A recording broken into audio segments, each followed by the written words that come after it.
So, Fabio Wardley has just been defeated by Daniel Dubois, who is the new WBO heavyweight champion of the world, by round 11 technical knockout. Um, Absolutely brutal fight. Round one, Daniel Dubois gets knocked down in the first 15 seconds of the fight. Round two was all Daniel Dubois. Round three, he gets knocked down again. And then from round 4 to 11, it was just all Daniel Dubois, one-way traffic. I mean, one of the most brutal fights I've ever watched live. Because I've watched, great fights. I've watched, absolutely insane fights. Like, some that come to mind right now are Conor Ben Eubank Jr. 1. I remember watching that and just being stunned. Garcia versus Haney, stayed up all night, watched that fight. Absolutely crazy watching it live. Wardley Parker was wild watching it live. I'm trying to think of some other fights that come to me right now. I mean, even Ammo Williams. I mean, Ammo Williams and Carlos Adames was a pretty damn good fight the other day. That was a great fight. But this fight was just carnage. I mean, I was less of a great fight and just more of a demonstration of brutality, I would say. I mean, this fight was absolutely. I mean, I'm kind of beating a dead horse here, but it was disgusting. I remember my dad. He came home. I mean, he brought some food home for us, and I remember he was watching the fight with me, and I just kept saying that this is absolutely disgusting, what's being done right now, because it was. I mean, Fabio Wardley, his nose was cut up, his right eye was completely swollen shut. I mean, he must have been doing the Creed tactic, getting a little tap on the back of the neck when they were asking him how many fingers he was holding up, because there is no way Fabio Wardley was able to see out of that right eye. There's just no way. They had to do some shit. Someone was tapping him on the back or something, but there is no way he was able to see through that right eye.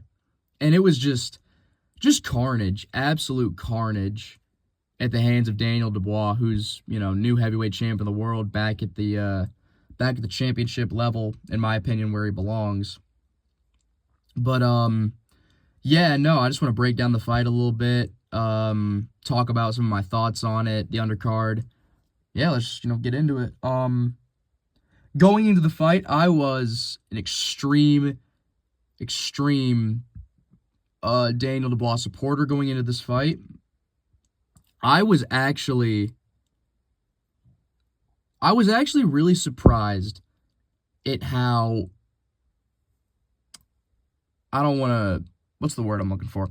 I was surprised at how negative people were being towards, the idea that Daniel Dubois would win this fight. Everyone was so, I mean, it was a 50-50 fight in terms of what people, in terms of what people were talking about. In my opinion, it wasn't a 50-50 fight. It was a 75-25 fight for Daniel Dubois.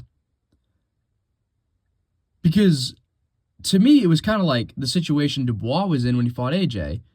He's this guy, he's got a belt, or, Wardley, he's got a belt, and he's fighting more seasoned fighter, former world champion, this big British star who's a destroyer, and he has to prove that he deserves this title, that he deserves to be a world champion, that he deserves that Usyk fight.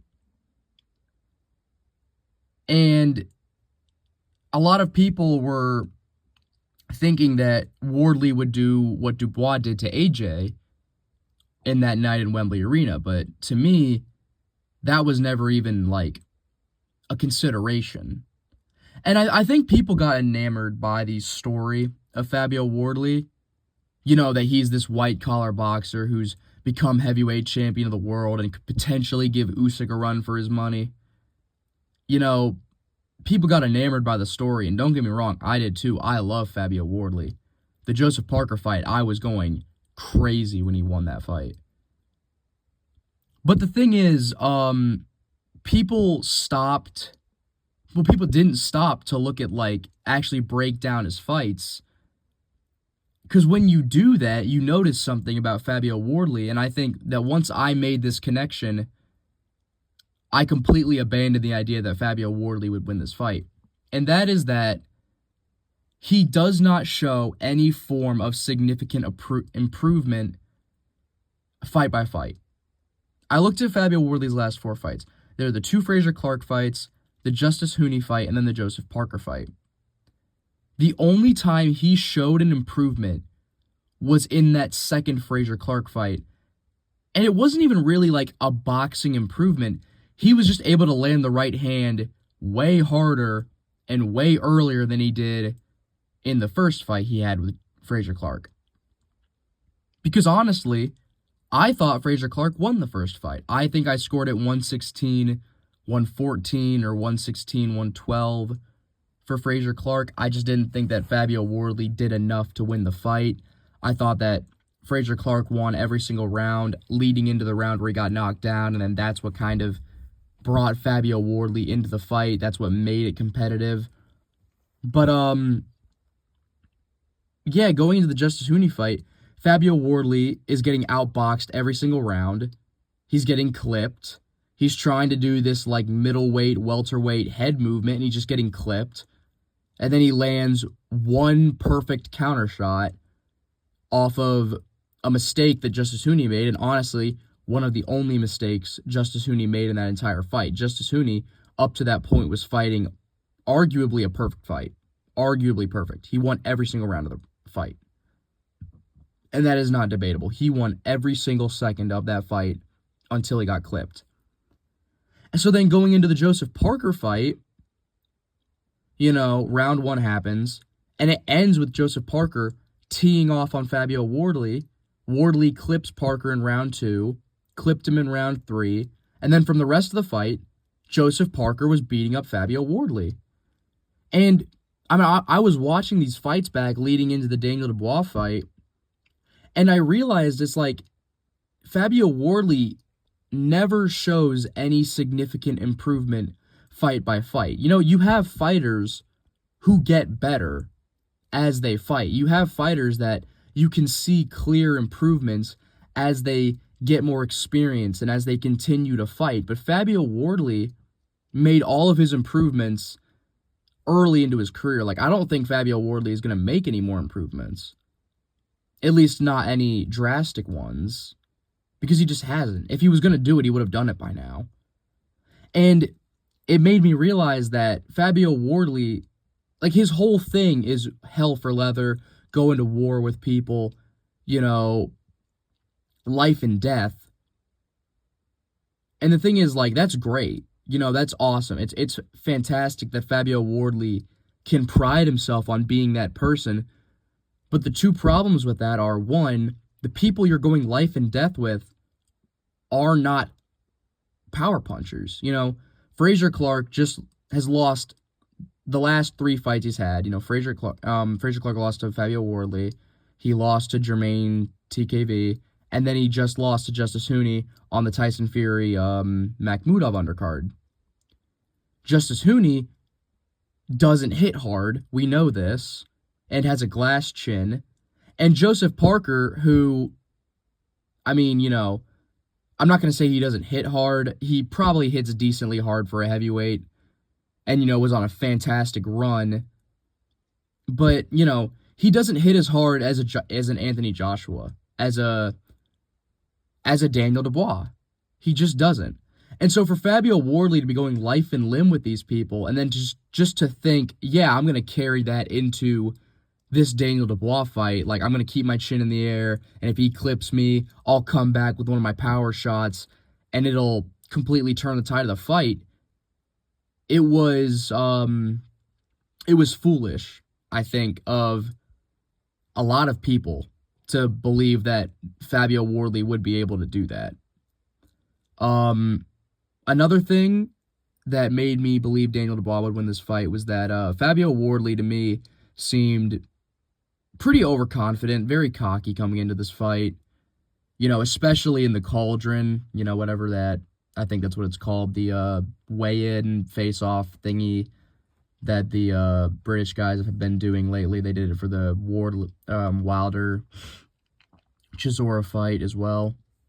I mean, go rewatch that. I mean, Fabio Wardley, he was feeling himself in that moment. He felt himself in the press conference. I mean, he was really like, he was living in the moment. He was like, I'm the heavyweight champion of the world now.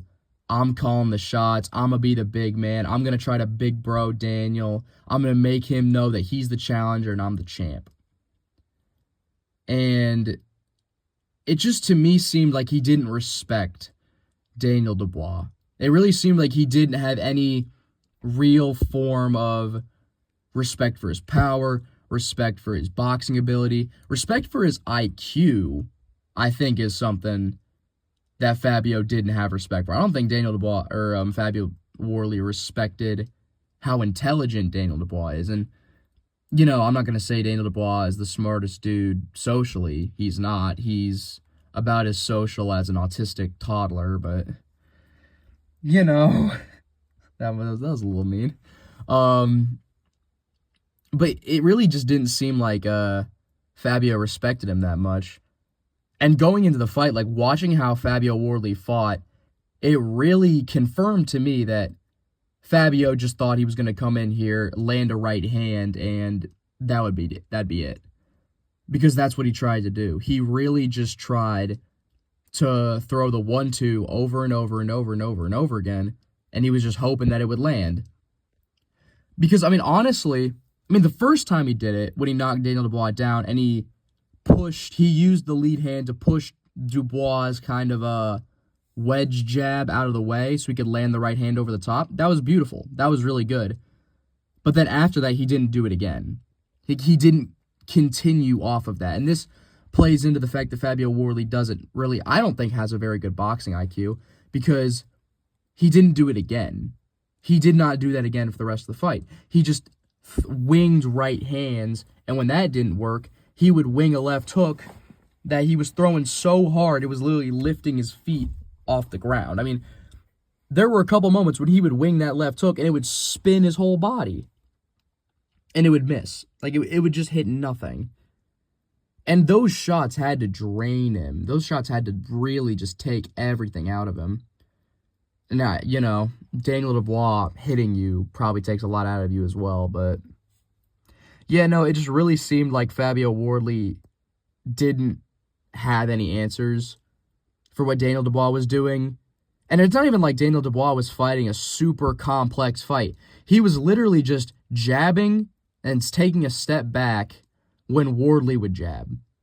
Like, if Wardley would pop a jab and it would hit Daniel, Daniel knows, okay, the right hand's coming behind it, I just got to take a step back.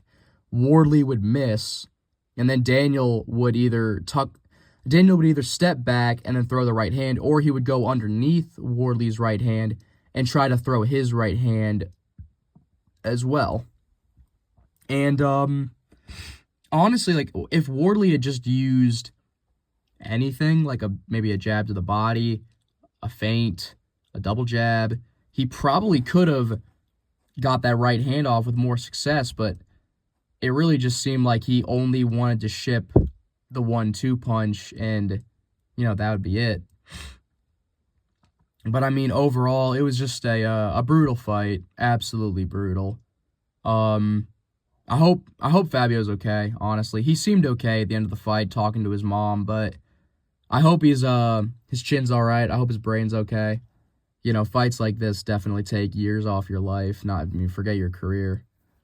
But, yeah, no, I'm sure Fabio will come back. He needs to take the year off, in my opinion. But Fabio, I'm sure he'll be back. I'm sure, well, I hope that he uses this fight to improve his boxing ability. You know, maybe leave Ben Davison. You know, I don't know if Ben Davison's going to be great for him. It's just difficult because Ben Davison, this is the second time now where he's put a fighter in with Daniel Dubois. They get the shit beat out of him, and he's just sitting there like, what? Like, what? It's like, bro, like, what are we... Ben, like, this is the second time this has happened, bro. Like, what are we doing? But, yeah, no, Daniel, what's next for him? Honestly, I haven't heard anybody throw this guy's name in that ring, but I'd like to see I would like to see Joseph Parker get his title shot because outside of Edge Caballel, I don't think there's a single person in boxing who's more deserving of a title shot than Joseph Parker. I mean, he has not announced a retirement yet. I mean, he's been out of the ring for 9 months, so I mean, it's looking like he probably will retire, but he's only 34, and I mean, I think he's got some gas left in the tank. It wouldn't even be that hard of a fight to make, honestly. I mean, there's a his name eludes me right now, but there's a 17-0 heavyweight in the WBO rankings right now. All you'd really need to do is have Parker fight him. You could even make it for the WBO interim title because no one has that right now. You could have them fight on the AJ Perenga undercard. You know, in a perfect world, Joseph Parker wins, doesn't get popped for cocaine. And then, boom, he's the interim champion. Daniel Dubois, we know, would take that fight. And then there you go. You got Joseph Parker versus Daniel Dubois. I know a lot of people want to see Atalma fight Dubois next, which I don't want to see. I personally just don't believe that Moses Atalma has done enough to warrant a title shot. I mean, his best win is Jermaine Franklin. And if your best win is Jermaine Franklin and you're getting a fight against Daniel Dubois, I mean, honestly, we could see the same thing that just happened. We could really see that where a guy who's only been fighting a certain level of fighter goes in against the elite of the heavyweight division and just gets the shit beat out of him. Yeah, no, I want to see Dubois versus Parker if they could find a way to make that fight happen. You know, briefly talking about the undercard fights, Rafferty looked really good against Akao Usman. He looks really good at welterweight, filled out the weight very well in my opinion. I'd like to see him in with the higher-ranked guys at welterweight, maybe like a Brian Norman Jr., I mean, he's fighting. A lot of the guys I want to see him fight are fighting right now, but, I mean, he could fight the loser of that Jack Catterall fight coming up. Catterall's fighting for the WBA regular title, so he could fight the loser of that, honestly.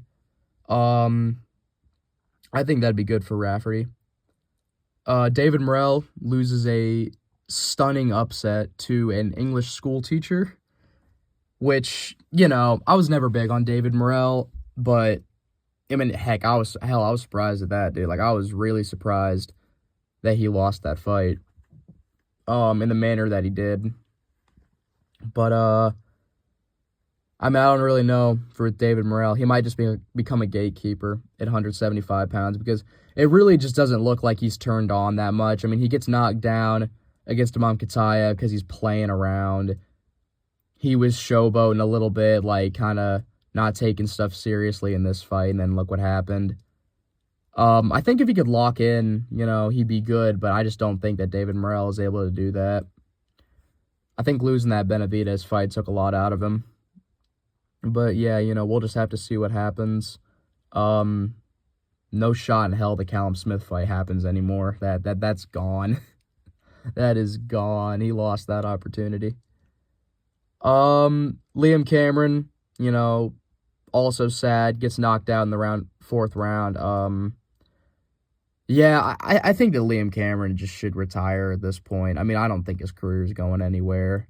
His big moment was the Ben Whittaker fights, and, you know, Whittaker pulled him over the ropes, ruined that first fight for him. He gets stopped in the second fight in the first round, or, no, not the first round, the second round.